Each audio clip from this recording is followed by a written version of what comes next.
หาใดๆก็ตามในโลกนี้เพิ่นว่าถ้าว่ามีความเพียรพยายามบากบั่นอุตสาหะ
หมู่ส่วนคณะเฮ็ดนำผ้ากันเฮ็ดจนสุดท้ายมันก็ลวงไปโดยดีนะปัญหาน้อยใหญ่อีหยังก็แล้วแต่มื้อนี้อาจจะได้คืบหนึ่งอาจจะได้ศอกหนึ่งอาจจะได้ว่าหนึ่งแต่สุดท้ายปัญหานั้นก็สิแก้ได้นะเพราะมีความเพียรพยายามบากบั่นแต่มันอยากจะยกเรื่องหนึ่งในชาดกนะ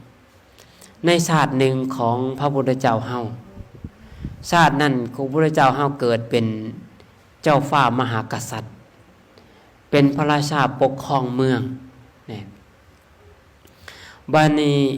ชาตินั้นพระพุทธเจ้ามาเป็นพระราชาปกครองเมืองปกครองประชาชนโดยธรรมเฮ็ดจังไดบ้านนั้นเมืองนั้นเนี่ยบ่มีผู้ใดขี่ลักบ่มีคนใดฆ่ากันฟันลั่นแทงบ่มีผู้ใดลงละเมิดสามีภรรยาบ่เว้าขี้ตัวบ่เว้าส่อเสียดบ่ดื่มของมึนเมาสิ่งเสพติดต่างๆบ่มีเลยยุคสมัยนั้นแต่เมื่อเวลาผ่านไปบ้านเมืองอดอยากขึ้นมาขาดแคลนบ้านนี้บ้านเมืองที่บ่เคยลักกันลักบ้านนี้ย้อนหยังเรื่องปากเรื่องท้องไปลักเอาบ้านนี้เมื่อลักกันแล้ว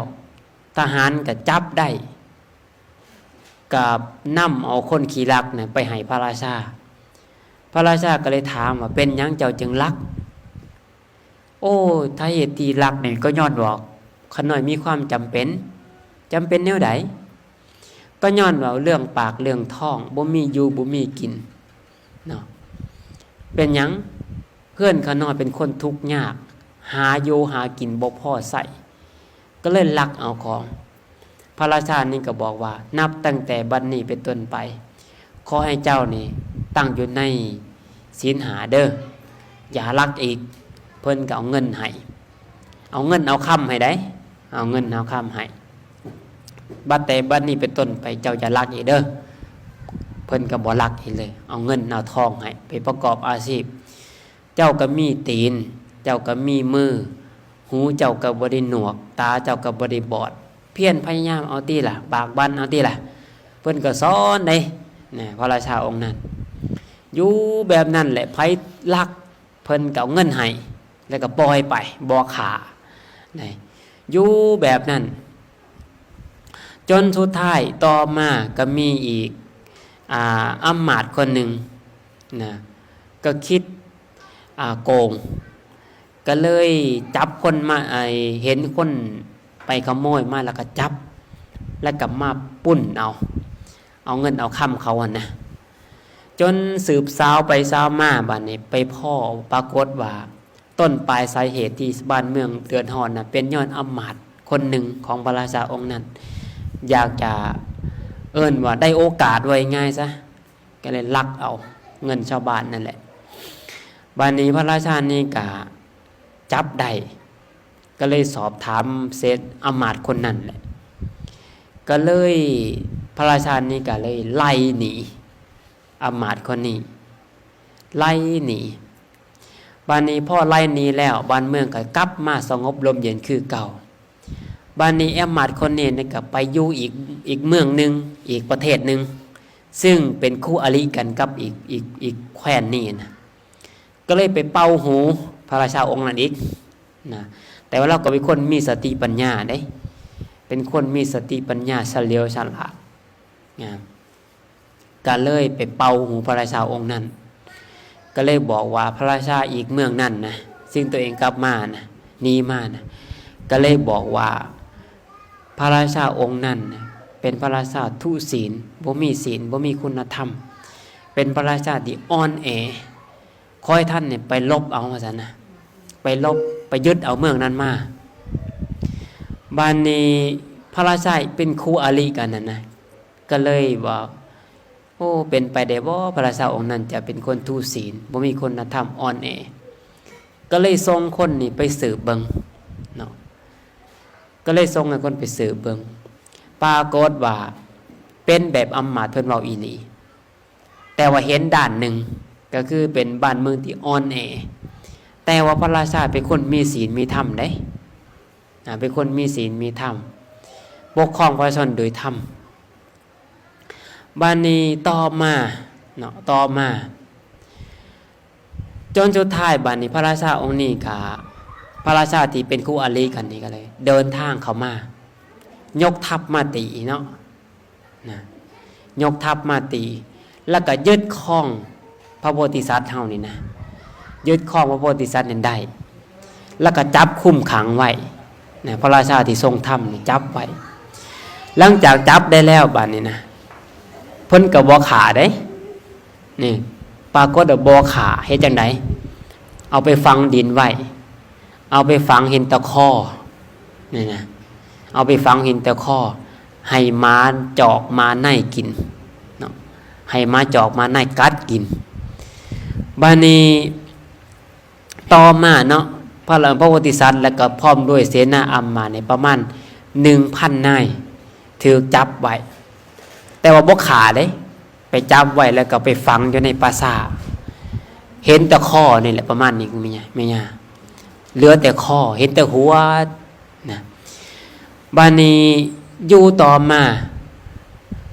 ในคืนมื้อนั้นแหละในคืนมื้อนั้น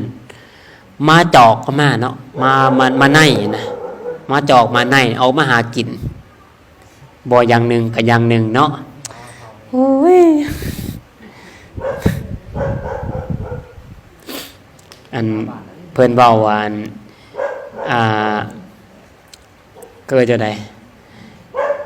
อันตรายต่อการแสดงธรรมก็คือยังว่ามาเฮาไม่หอนมาเฮาขี่เหล่าแซวอุปสรรคในการแสดงธรรมไม่หอนมาเฮาขี่เหล่าแซวเอาอดทนจังน้อยเนาะเดี๋ยวก็จบแล้วแหละบ้านในพระโพธิสัตว์นี่ก็ถูกฝังพร้อมด้วยเสนาอัมมาตย์พร้อมด้วยอัมมาตย์ 1,000 นายถูกฝังเห็นแต่ข้อแม่ย่าสั่งให้ม้าในมากินน่ะนะกินเพิ่นมากัดเพิ่นกินบ้านนี้ในขณะนั้นคืนมื้อนั้นพวกม้าในมาเจาะก็เลยออกมากินอยู่ในปราสาทน่ะนะบ่อนฝังพระโพธิสัตว์นั่นน่ะบ้านนี้ม้าในก็เลยเห็นเพิ่นบ้านนี้แล่นเข้ามาก็เลยกัดเพิ่นแต่ว่าพระโพธิสัตว์เนี่ยเป็นผู้ที่มีพละกำลังแห้งเนาะมาจอกกำลังโดดจะหากินเพิ่นก็เอาข้อเน้นไว้เอาข้อนี้คุบมาจอกไว้นะเน้นมาจอกไว้มาจอกมันก็หยางตายบ้านหยางตายนี่ขณะที่มันหยางตายนะตีนมันกำลังควัดออกนะควัดอันบอลเพิ่นอยู่นะควัดบนคอเพิ่นอยู่นะควัดออกมามันก็คมลงไปมาจอนี่ก็มันหยางตายเนาะควัดลงไปจนสุดท้ายมันจนหอดเพ่งเอิกเพิ่นมาเพิ่นก็เลยบืนขึ้นมาจนได้บ่ตายจนสุดท้ายมาเพิ่นก็เลยเอาขี้ดินสะพวกอัมมาตย์อีก 1,000 คนนะรอดตายในขณะที่เพิ่นรอดตายนั่นแล้วบัดนี้ต่อมาอีกมันเนี่ยก็เลยมียักษ์อีก2 ตัวออกมาหากิน ยักษ์2 ตัวนี่กินซากศพเป็นอาหารออกมาหากินแล้วมันนี่กำลังได้ศพยังบ่ทันได้เน่านะยังดิบๆอยู่ยังบ่ทันได้เน่าได้ศพมาอันนึงศพหนึ่งสิกินก็กินบ่ได้บาดนี่อีหยังเถียงกันนะผู้นึงก็จะได้ลำโตผู้นึงก็จะได้เครื่องกลางอยู่นะบ่ยอมบัดนี้ผู้ใดก็จะได้ทอนทั้งหัวนะผู้ใด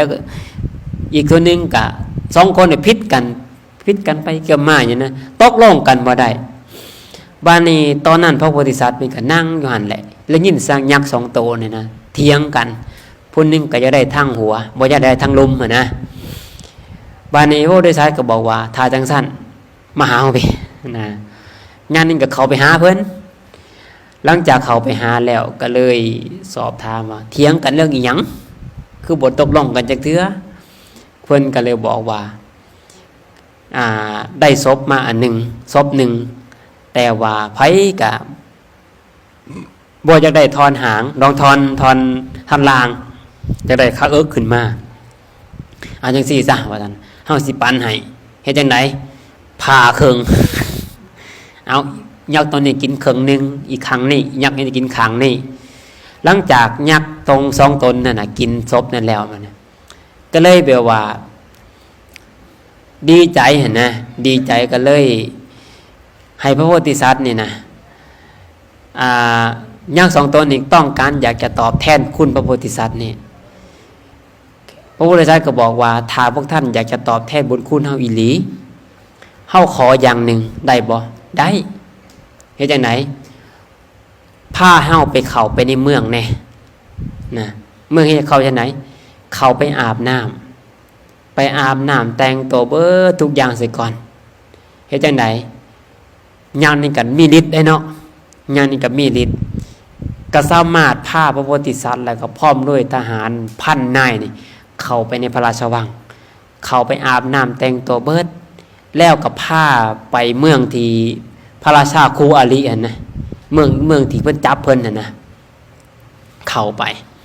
หลังจากแต่งตัวแล้วยักษ์ตัวนี้ก็พาไปอีกเมืองหนึ่งหลังจากตอนนั้นพระราชานี่ก็กำลังนอนอยู่มันเพิ่นพระโพธิสัตว์นี่ก็ได้ดาบมาเอาดาบจ่อคอพระราชาองค์นั้นพระราชาองค์นั้นก็ตื่นขึ้นมาบ้านนี้ก็เลยพระโพธิสัตว์นี่ก็เลยถามว่าแล้วท่านนี่อยากฆ่าเฮาเฮ็ดหยังถามนะพระราชาที่จับเพิ่นน่ะคิดอยากฆ่าเฮาเฮ็ดหยังทั้งที่เฮาบ่เคยเป็นคู่อริกันมาก่อนนะบ่เคยเป็นคู่อริกันมาก่อนแล้วท่านคิดอีหยังอยากจะฆ่าเฮาอยากไปฟังเฮานะพระราชาองค์นี้ก็เลยบอกให้ฟังว่าเพราะว่ามีอำมาตย์คนหนึ่งบอกว่าท่านนี่เป็นพระราชาทุศีลปกครองประชาชนบ่ชอบธรรมเป็นพระราชาอ่อนแอว่ายังไงก็คือคนบ่ดีว่ายังไงเนาะก็เลยข้าพเจ้าก็เลยอยากจะยึดเมืองของท่านมาเป็นเมืองของข้าพเจ้าบัดนี้ถ้าท่านฮู้แล้วว่าข้าพเจ้าเป็นคนแนวใดพระราชานั้นก็ฮู้แล้วก็เลยถามว่าแล้วพระองค์นี่นะมาได้จังได้มานี่นะเพิ่นก็เล่าให้ฟังสาเหตุที่รอดชีวิตมาได้ก็ย้อนว่ามาควัดเพิ่นกินเพิ่นก็เล่าตั้งแต่ต้นจนจบเนาะพระราชาองค์นั้นก็เกิดความสลดใจมั้ยเนี่ยเกิดความสลดใจบ้านนี้ก็เล่าความเป็นมาเป็นไปทั้งหมดก็บอกว่าเฮานี่ปกครองประชาชนโดยธรรมและบ้านเมืองก็บ่ได้เกิดความเดือดร้อนเหมือนที่ท่านได้ยินมาได้บ้านเมืองอยู่เย็นเป็นสุขข้าพเจ้าก็ตั้งอยู่ในศีลในธรรมมันก็เล่าไปพระเจ้านั้นก็เกิดความสลดสังเวชใจและก็ขึ้นนั้นทรัพย์สมบัติเพิ่นที่ยึดมาเนี่ยให้เบิดนะจนสุดท้ายมาพระโพธิสัตว์นี่ก็กลับมาปกครองประชาชนโดยธรรมคือเก่าเนาะบัดนี้พระโพธิสัตว์มันก็เลยแสดงธรรมว่าคนเฮานี่นะถ้าว่ามีความบากบั่นเพียรพยายามอดทนอดกลั้นสู้ทุกๆปัญหาในโลกนี้สามารถแก้ได้เบิดบ่ว่าเฮ็ดอีหยังก็ตามเพิ่นว่า ถ้าว่ามีความตั้งใจแล้วตั้งใจด้วยความเพียรพยายามอดทนอดกลั้นบากบั่นทุกปัญหาในโลกนี้แก้ได้เบิดเหมือนกับโพธิสัตว์นั่นแหละถูกมัดไว้เป็นบ่ถูกฝังไว้เหลือแต่คอนี่นะถ้าเฮานี่รอดบ่รอดอาจจะตายก็ได้แต่ว่าเพิ่นนี่สามารถรอดกลับมาได้ย้อนหยังย้อนมีความเพียรพยายามบากบั่นหมาจอกกำลังสิกินเพิ่นนี่นะเพิ่นเอาข้อนี่ยันเอาหัวนี่ยันลงไปกับพื้นนี่นะหมานี่ควาดหูควาดลงไปจนสุดท้ายเพิ่นก็รอดกลับมาได้ย้อนมีความเพียรพยายามบากบั่นอุตสาหะญาติโยมต่างหลายก็คือกัน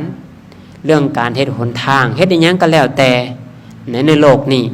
นะบ่แม่นแต่เฮ็ดหนทางดอกอย่างเงินก็สามารถเฮ็ดได้คือกันถ้าเฮามีความสามัคคีปองดองบากบั่นอุตสาหะ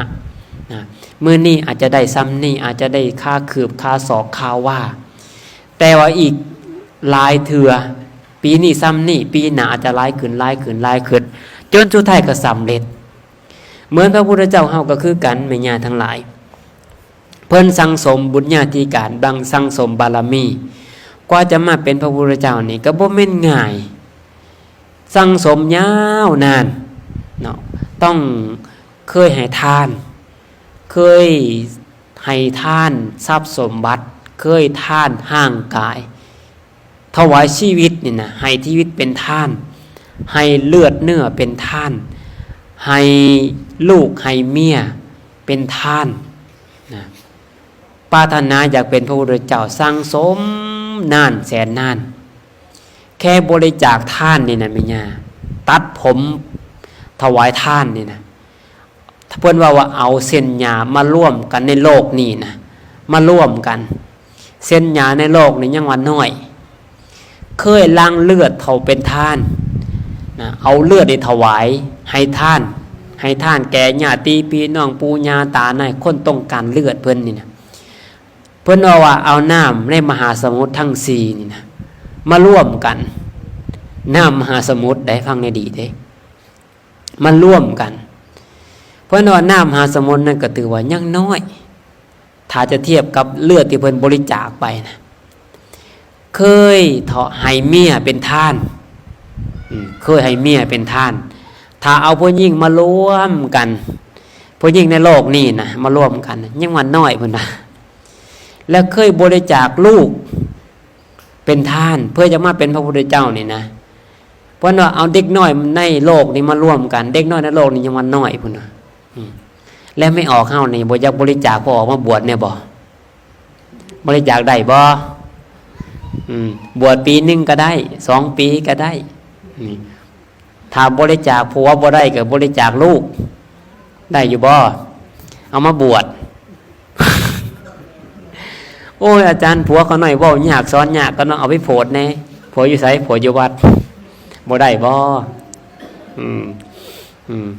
หรือบริจาคผู้ใดเมียผู้ใดเว้ายากสอนยากเอามาโพดก็ได้เป็นแม่ขาว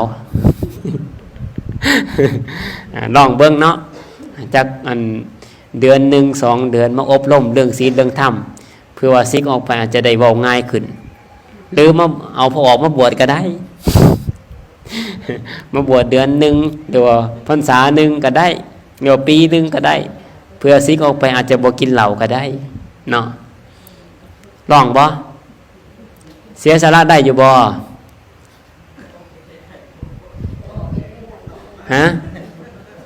ได้บ่ลองมึงเด้อเพื่อว่าซิกออกไปอาจจะบ่กินเหล้าก็ได้ลองเบิ่งได้เนาะจากกันเดือน1 2 เดือนซิกออกไปอาจจะบ่กินเหล้าก็ได้เนาะซิกออกไปแล้วอาจจะดีขึ้นมาเขาวัดเขาว่าบ่ให้ลูกบ่ให้เมียบ่กินเหล้าเมาสุราบ่กินกระท่อมก็ได้ ลองเบิ่งเนาะลองเบิ่งอันเสียสละได้อยู่บ่มีออกบริจาคได้บ่ลงแดงดอกนะ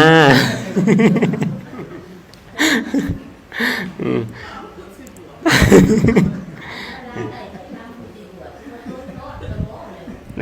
ก็ลองล่มกันเบิ่งไม่ออกก็ได้เนาะเอาบ่เนี่ยถ้าผัวบวชถ้าผัวบ่บวชให้เมียบวชเอาอย่างอื่นเฮาก็บริจาคได้เด้ซะเนาะเป็นเงินเป็นคำอย่างอื่นเฮาก็บริจาคได้เลยเด้ลองผัวมึงบ่ได้บ่เนาะขอเขาหน่อยขอบริจาคผัวจักเดือนนึงได้บ่เขาหน่อยหรือว่าบริจาคไม่ออกเขามาบวชก็ได้เป็นเมื่อข่าวเนาะปล่อยวัดให้ว่าเกี่ยงมิลิ้นให้มันสะอาดสะอ้านนี่นะมาฝึกไม่ออกบ่แม่นอีหยังดอกบวชมันแล้วได้ฝึกมาไหวพระสวดมนต์เจริญเมตตาภาวนามาอบรมศีลเรื่องธรรมหรือบริจาคไม่ออกบ่ได้บริจาคออกบ่ได้ก็บริจาคลูกนี่นะโอ้ยขอหน่อยจะเอาลูกไปบวชดิฉันนะยุนตมาก็ได้จะมาต้นก็ได้เอาไปบวชเนาะไปมีลูกมีหลานก็ไปบวชเด้อเมียวเด้อไปสนใจอยากไปบวชเลือกเอาอยากอยู่บนใดก็ได้เอาไปอบรมเรื่องศีลเรื่องธรรมถ้าบ่อยู่บ่ได้ก็ซิกออกมาก็ยังไข่ขออย่างน้อยก็มีเสื้อมันนะอันนี้แหละเนาะก็ถือว่าเฮามื้อนี้ก็ถือว่าได้เสียสละพอสมควรถึงจะบ่ได้บริจาคบ่ออกบ่ได้จากไม่ออกก็ตามแต่มื้อนี้เฮาก็ได้เสียสละ